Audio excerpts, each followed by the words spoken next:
Hello everyone, welcome to our channel old is gold Telugu. ఈరోజు మనం megastar Chiranjeevi గారు అందుకున్న అవార్డుల గురించి తెలుసుకుందాం. చిరంజీవి గారు 1955వ సంవత్సరం ఆగస్ట్ 22వ తారీఖు ఆంధ్రప్రదేశ్లోని నర్సాపూర్ గ్రామంలో జన్మించారు.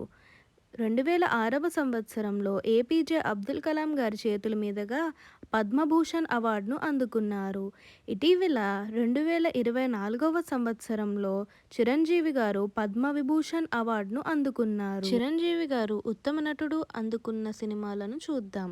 1983లో రిలీజ్ అయిన శుభలేఖ అనే చిత్రము, 1986వ సంవత్సరంలో విజేత అను సినిమాకు, 1993వ సంవత్సరంలో విడుదలైన ఆపద్బాంధవుడుకు, 1994వ సంవత్సరంలో ముఠా మేస్త్రి, 2000 సంవత్సరంలో వచ్చిన స్నేహం కోసం, 2023వ సంవత్సరంలో వచ్చిన ఇంద్ర మరియు 2005వ సంవత్సరంలో విడుదలైన శంకర్ దాదా ఎంబీబీఎస్ సినిమాకు, 2007వ సంవత్సరంలో చిరంజీవి గారు ఫిలింఫేర్ అవార్డు గెలుచుకున్నారు.